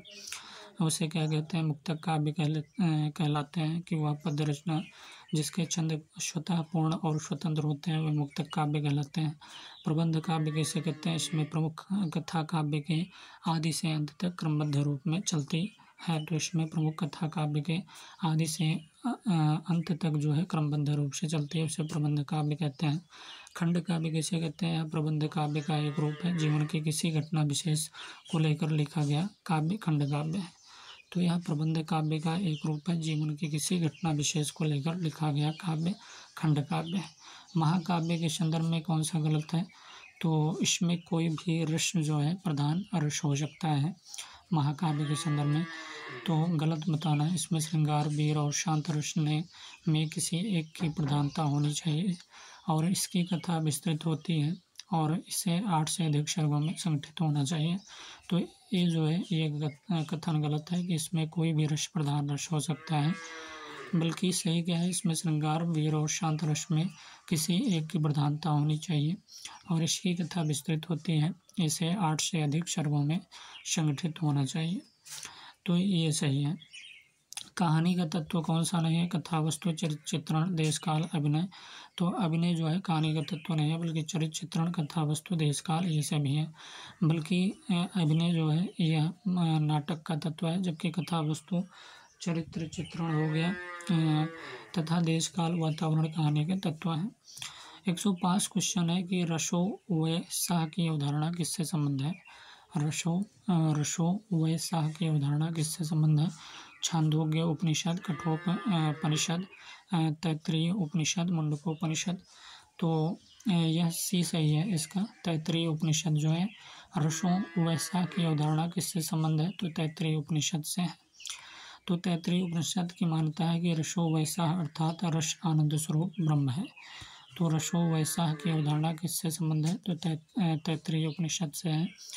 और रसो वैसा अर्थात रस आनंद स्वरूप ब्रह्म है, ये इसका अर्थ है। इसका अर्थ क्या है, तो रस जो है आनंद स्वरूप ब्रह्म है। एको रसः करुण एवं निमित्त भेदात किसकी उक्ति है। एको रसः करुण एवं निमित्त भेदात किसकी उक्ति है, भरतमुनि, भवभूति, कालिदास, भोजराज। तो 20 है, भवभूति की यह पंक्ति है, उक्ति है कि एको रसः करुण एवं निमित्ति भेदात, एको रसः करुण एवं निमित्त भेदात जो है भवभूति की क्या है, उक्ति है। अर्थात करुण ही जो है करुण ही एकमात्र रस है। यह उक्ति भवभूति की है, भवभूति द्वारा रचित उत्तर रामचरितम महाकाव्य, यह उक्ति जो है उत्तर रामचरितम महाकाव्य में उद्धृत है। 107 क्वेश्चन है, रश्मित निष्पत्ति में अनुमितिवाद की अवधारणा के संबंध किससे है, शंकुक, लोलट, भट्टनायक, अभिनवगुप्त। तो रस निष्पत्ति में अनुमितिवाद की अवधारणा के संबंध किससे है, तो ये शंकुक से है। रस निष्पत्ति में अनुमितिवाद की अवधारणा के संबंध, तो रस निष्पत्ति में अनुमितिवाद की अवधारणा के संबंध किससे है, शंकुक से है, हमने बताया। प्रमुख आचार्य तथा उनके सिद्धांत, तो अनुमितिवाद जो है शंकुक से संबंध है रस निष्पत्ति में, और उत्पत्तिवाद भट्ट लोलट और अनुमितिवाद शंकुक है। भक्तिवाद भट्टनायक और अव्यक्तिवाद अभिनवगुप्त। तो एको रसः करुण एवं निमित्त भेदात किसकी उक्ति है, भवभूति की, हमने बताया। और इनकी रचना जो है उत्तर रामचरितम महाकाव्य है, यह उक्ति उत्तर रामचरितम महाकाव्य से उद्धृत है, एको रसः करुण एवं निमित्त भेदात। ठीक है, अब अगला क्वेश्चन है कि श्रृंगार रस का स्थायी भाव क्या होगा, हास्य, उत्साह, रति, जुगुप्सा। तो रति होगा श्रृंगार रस का जो है स्थायी भाव। करुण का शोक होगा, हास्य का हास्य, रौद्र का क्रोध, वीर का उत्साह, बीभत्स का जुगुप्सा, भयानक का भय, अद्भुत का विस्मय, शांत का निर्वेद। अद्भुत रस का स्थायी भाव क्या होगा, भय, विस्मय, उत्साह, क्रोध। तो अद्भुत का क्या होगा भैया, अद्भुत का विस्मय होगा स्थायी भाव। निम्नलिखित में से सात्विक अनुभाव कौन सा है, तो प्रलय, चिंता, शंका, मोह। तो इसमें से सात्विक अनुभाव बताना है, तो प्रलय जो है ये सही है, ये सात्विक अनुभाव। सात्विक अनुभाव की संख्या 8 है, जो इस प्रकार है, स्वेद, स्तंभ, स्वरभंग, रोमांच, प्रलय, कंप, अश्रु, वैभरण। तो सात्विक अनुभाव कौन सा है इनमें से, प्रलय, चिंता, शंका, मोह। तो प्रलय हमने बताया, सात्विक अनुभाव की संख्या 8 है और इस प्रकार है, पहला नंबर स्वेद है, दूसरा स्तंभ है, तीसरा स्वरभंग, रोमांच, प्रलय, कंप, अश्रु, वैभरण। निम्नलिखित में से संचारी भाव कौन सा है, कंप, गर्भ, अश्रु, विवर्णता। तो इसका सही जवाब भी है, गर्भ है। निम्न में से गर्भ संचारी भावों की संख्या 33 है, जबकि कंप, अश्रु तथा विवर्णता जो है सात्विक अनुभाव है। तो गर्भ जो है ये संचारी भाव है, गर्भ। और संचारी भावों की संख्या 33 है और कंप, अश्रु तथा विवर्णता क्या है, सात्विक अनुभाव। संचारी भाव की संख्या कितनी मानी गई, तो 29, 31, 33, 35। तो 33 हमने बताया, सी सही है। और संचारी भाव की संख्या 33 है, जो निम्न है, पहला नंबर निर्वेद, ग्लानि और शंका, असूया, मद, श्रम, आलस्य, दैन्य, चिंता, मोह, स्मृति, घृति, मृणा, चपलता, हर्ष, आवेग, जड़ता, गर्व, विषाद, औत्सुक्य, निद्रा, अपस्मार और स्वप्न, विबोध, अमर्ष, अवहिता, उग्रता, मति, व्याधि, उन्माद, मरण, वितर्क, त्रास। ये 33 जो है संचारी भावों की संख्या है। 113 क्वेश्चन है, मुख्य अर्थ बाधित होने पर जिस शक्ति से मुख्य अर्थ से संबंध अन्य अर्थ की प्रतीति होती है उसे क्या कहते हैं, लक्षणा, व्यंजना, अभिधा, रस। तो इसे लक्षणा कहते हैं कि मुख्य अर्थ बाधित होने पर जिस शक्ति से मुख्य अर्थ से संबंध अन्य अर्थ की प्रतीति होती है उसे क्या कहते हैं, लक्षणा कहते हैं। मुख्य अर्थ बाधित होने पर जिस शक्ति से मुख्य अर्थ से संबंध अन्य अर्थ की प्रतीति उसे होती है उसे लक्षणा शब्द शक्ति कहते हैं। व्यंजना के भेद क्या है, व्यंजना के भेद है प्रयोजनवती रूढ़ा, शाब्दी रूढ़ा, आर्थी रूढ़ा, शाब्दी आर्थी। तो शाब्दी आर्थी व्यंजना के भेद है, शाब्दी और आर्थी। व्यंजना शब्द शक्ति के दो भेद हैं, पहला नंबर शाब्दी व्यंजना, दूसरा नंबर आर्थी व्यंजना। शाब्दी व्यंजना जहाँ पर शब्द विशेष के कारण व्यंग्यार्थ निकलता है और उस शब्द के स्थान पर अन्य शब्द रखने से अर्थ ना निकले, वहाँ शाब्दी व्यंजना होती है। शाब्दी व्यंजना के दो भेद हैं, पहला नंबर अभिधा मूला शाब्दी व्यंजना और दूसरा नंबर लक्षणा मूला शाब्दी व्यंजना। आर्थी व्यंजना किसे कहते हैं? जो शब्द शक्ति, वक्ता, प्रस्ताव, देश, काल, काकू, चेष्टा आदि की विशेषता कारण व्यंग्यार्थ का प्रतीति कराती है, वह आर्थी व्यंजना कही जाती है। 115 क्वेश्चन है कि दृघ ऊर्झत टूटत कुटुम, दृघ ऊर्झत टूटत कुटुम जुरत चतुर्चित प्रीति में है क्या? अभिधा, रूढ़ि, लक्षणा, प्रयोजनवती लक्षणा, व्यंजना। दृघ ऊर्झत टूटत कुटुम जुरत चतुर्चित प्रीति में है, तो इसमें सही जवाब रूढ़ि लक्षणा है, बी सही जवाब है कि दृघ ऊर्झत टूटत कुटुम जुरत चतुर्चित प्रीति में रूढ़ि लक्षणा है। लक्षण शब्द शक्ति के दो भेद हैं, पहला नंबर रूढ़ि लक्षणा, दूसरा नंबर प्रयोजनवती लक्षणा। रूढ़ि लक्षणा जहाँ मुख्यार्थ में बाधा होने पर रूढ़ि के आधार पर लक्ष्यार्थ ग्रहण किया जाता है, वहाँ रूढ़ि लक्षणा होती है। उदाहरण जो है पंजाब हो गया, साहसी है, इसका अर्थ है यहाँ पंजाब साहसी नहीं बल्कि पंजाब के लोग साहसी होते हैं, अतः यहाँ रूढ़ि लक्षणा है। उदाहरण क्या है कि पंजाब साहसी है, इसका अर्थ है कि यहाँ पंजाब साहसी नहीं बल्कि पंजाब के लोग साहसी होते हैं, अतः यहाँ क्या है? रूढ़ि लक्षणा है। अगला 116 क्वेश्चन है कि मम्मट के अनुसार गुणों की संख्या कितनी है? 3 है, 5 है, 7 है, 10 है, तो ये सही है, 3 है मम्मट के अनुसार गुणों की संख्या। कौन कौन से? माधुर्य गुण और ओज और प्रसाद, ये मम्मट के अनुसार गुणों की संख्या 3 है। माधुर्य, ओज और प्रसाद गुण जो है मम्मट के अनुसार गुणों की संख्या है 3 प्रकार की। ओज गुण के संबंध में कौन सा कथन सही नहीं? तो इसमें हृदय में दीप्ति उत्पन्न होती है, टा वर्ग के व्यंजन रहते हैं, संयुक्त अक्षरों का आधिक्य रहता है, समास का अभाव होता है, तो डी गलत है। समास का अभाव होता है, बल्कि इसमें हृदय में दीप्ति उत्पन्न होती है, टा वर्ग के व्यंजन रहते हैं और संयुक्त अक्षरों का आधिक्य रहता है। ओज गुण में समास का अभाव होता है, यह कथन ओज गुण के संबंध में सही नहीं। ओज गुण के संबंध में सही कथन निम्न है कि ओज गुण में लंबे लंबे समासक शब्दों का प्रयोग होता है, ओज गुण में टा वर्ग के कठोर व्यंजनों का प्रयोग होता है, ओज गुण में हृदय में दीप्ति उत्पन्न होती है, ओज गुण में संयुक्त अक्षरों का अधिक रहता है। तो पहला नंबर क्या होता है कि ओज गुण में लंबे लंबे समासक शब्दों का प्रयोग होता है, ओज गुण में टा वर्ग के कठोर व्यंजनों का प्रयोग होता है, ओज गुण में हृदय में दीप्ति उत्पन्न होती है, ओज गुण में संयुक्त अक्षरों का अधिक रहता है। 118 क्वेश्चन है कि माधुर्य गुण के संबंध किस रस है? वीर है, रौद्र, श्रृंगार, बीभत्स। तो माधुर्य गुण का संबंध जो है श्रृंगार रस है। माधुर्य गुण का संबंध श्रृंगार रस है, जिस गुण विशेष के कारण सहृदय का चित्त आनंद से द्रवित हो जाए, उसमें कठोरता अथवा विरक्ति पैदा न हो, उसे माधुर्य गुण कहते हैं। यह गुण प्रायः श्रृंगार, करुण एवं शांत रसों में रहता है।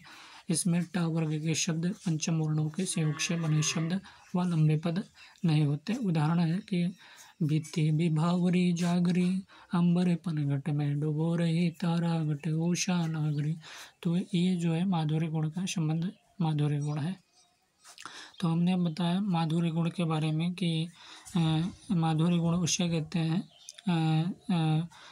जिस गुण विशेष के कारण सहृदय का चित्त आनंद से द्रवित हो जाए, उसमें कठोरता अथवा विरक्ति पैदा ना हो, उसे माधुर्य गुण कहते हैं। यह गुण प्रायः श्रृंगार, करुण और शांत रसों में रहता है और इसमें टा वर्ग के शब्द पंचम वर्णों के संयोग से बने शब्द व लंबे पद नहीं होते।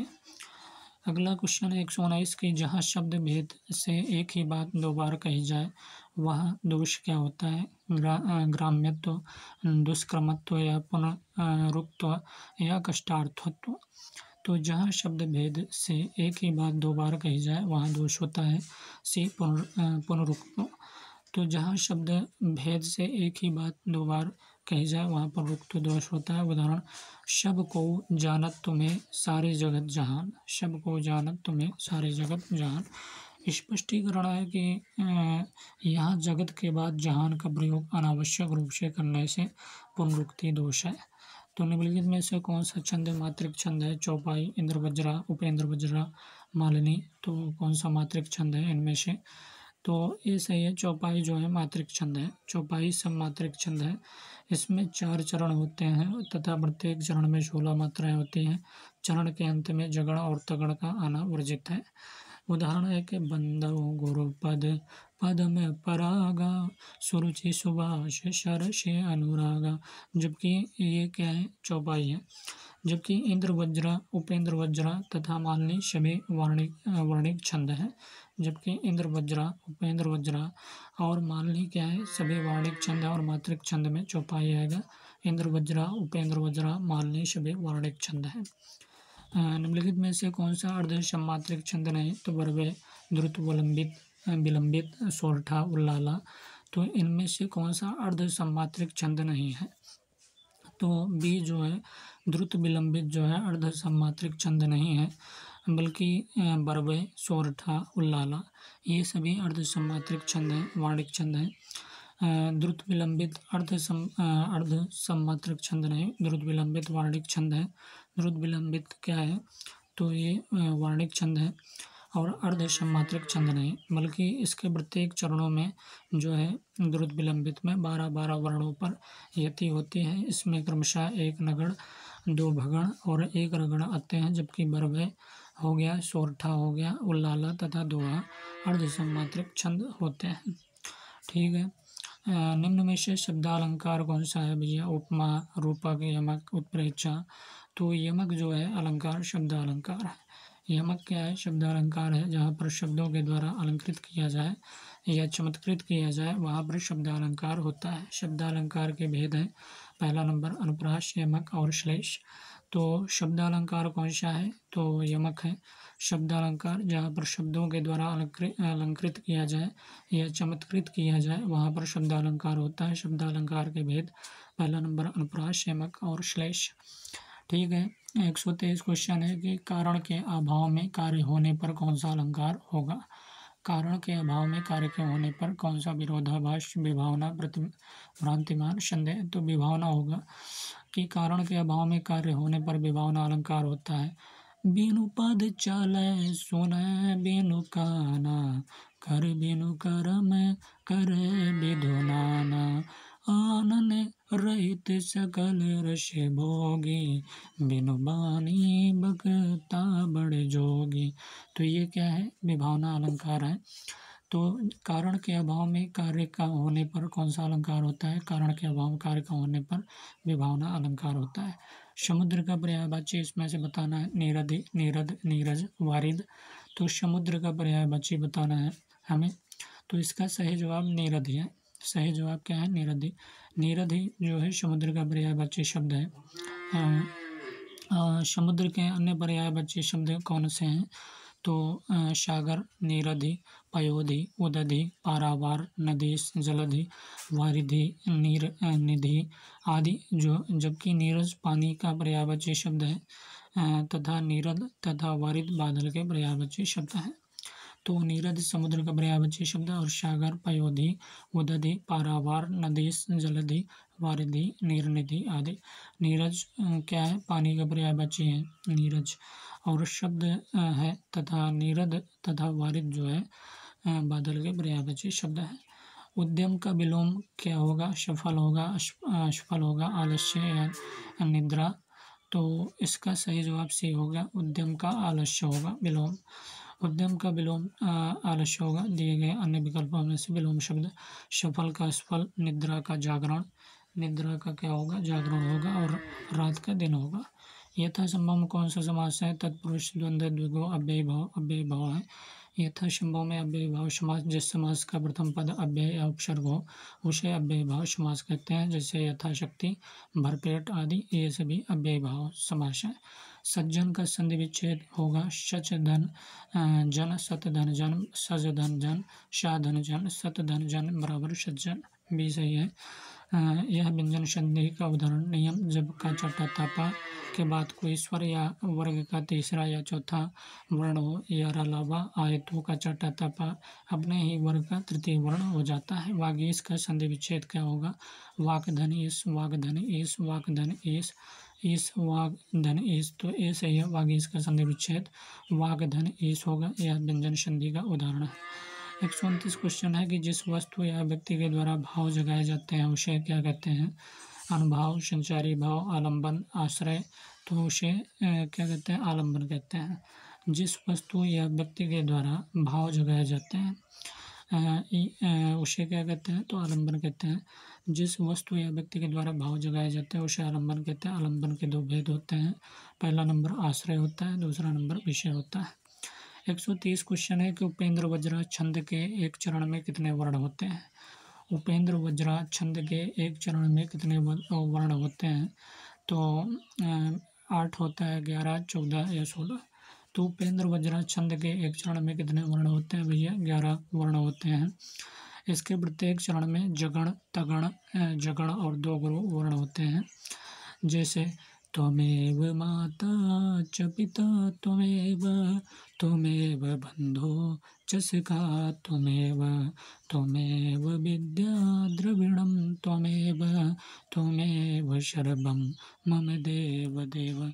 ये क्या है, उपेंद्र वज्रा छंद के चरण हैं। 11 चरण होते हैं और इसके प्रत्येक चरण में जगण तगण, जगण तगण, जगण और दो गुरु वर्ण होते हैं। नीचे दिए गए काव्यांश को पढ़कर पूछे गए प्रश्नों के उत्तर दीजिए। इसने निर्झर बह गया है, इसने निर्झर बह गया है, रेत ज्यों तन रह गया है, रेत ज्यों तन रह गया है, आम की यह डाल जो सूखी दिखी, कह रही है अब यहाँ पिकिया सिकी, नहीं आते पंक्ति में वह वो लिखी, नहीं जिसका अर्थ जीवन दह गया है, दिए हैं मैंने जगत को फूल फल, किया है अपनी प्रतिभा से चकित चल, पर अनश्वर था शकल पल्लवित बल, ठाट जीवन का वही जो ढह गया है, अब नहीं आते फुलन पर प्रियतमा, अब नहीं आते फुलन पर प्रियतमा, श्याम तृण पर बैठने को निरूपमा, बह रही है हृदय पर केवल अमा, मैं अलक्षित हूँ यही कभी कह गया है। काव्यांश में आए पिक का अर्थ क्या है, कोयल है, कौवा है, कबूतर है, हंस है। तो पिक का अर्थ जो है कोयल है। दिए गए वाक्यांश में आए पिक का अर्थ क्या होगा, कोयल है। कोयल के अन्य पर्यायवाची शब्द कोकिला भी होता है, काकपाली भी होता है, बसंत दूत, श्यामा। तो कोयल का पर्यायवाची कौन सा है, तो कोकिला, काकपाली, बसंत दूत और श्यामा, ये सभी जो है कोयल के पर्यायवाची हैं। पिक भी कोयल का पर्यायवाची। शकल का अर्थ क्या है, संसार, समाज, संबल, पूरा। तो डिशय है पूरा। शकल का अर्थ पूरा होता है। शकल का अर्थ क्या होता है, पूरा होता है।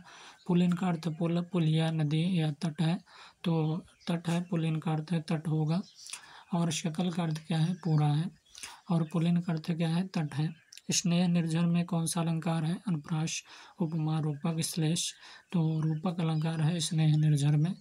रूपक अलंकार जहाँ उपमेय में उपमान का भेद आरोप किया जाता है वहाँ पर रूपक अलंकार होता है।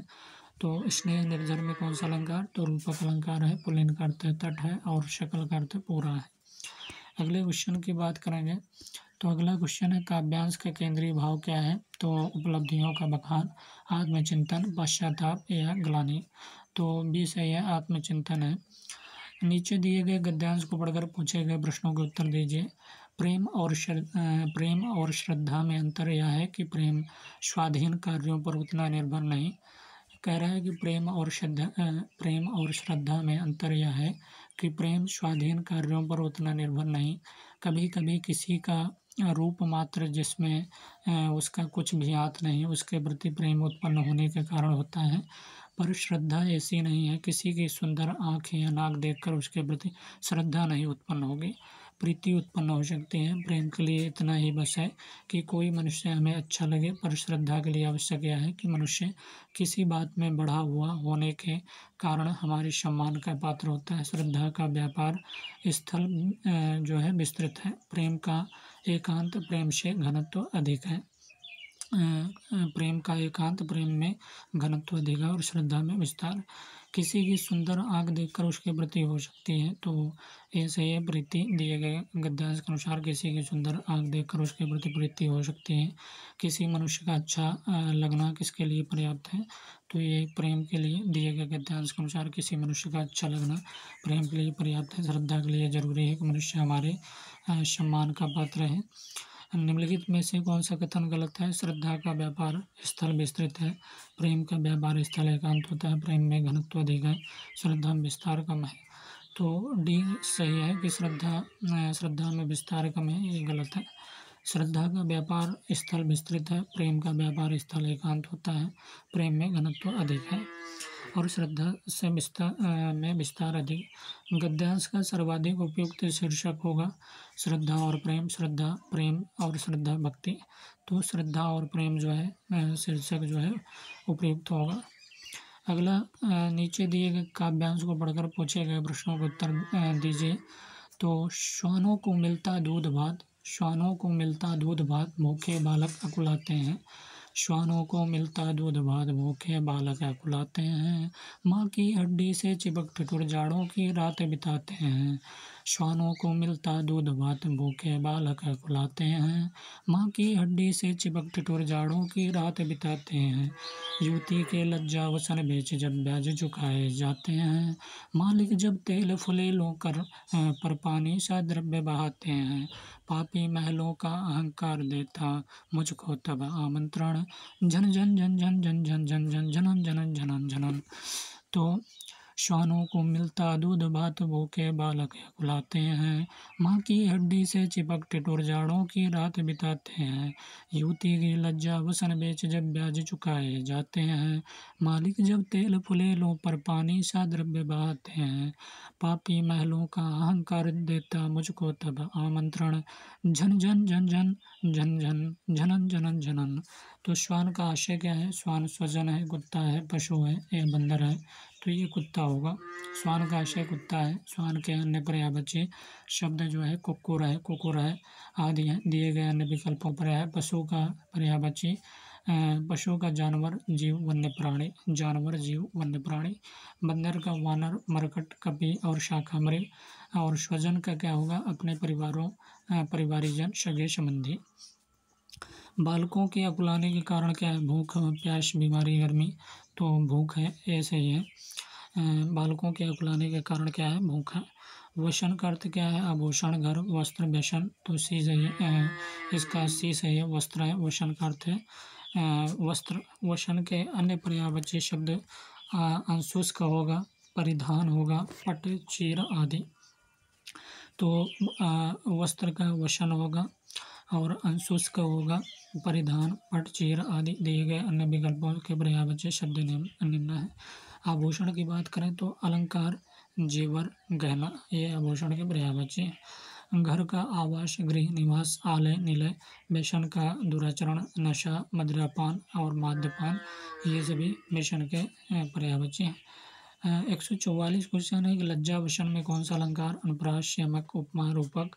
तो रूपक अलंकार है लज्जा वसन में। जहाँ पर उपमेय में उपमान का भेद आरोप होता है वहाँ रूपक अलंकार होता है।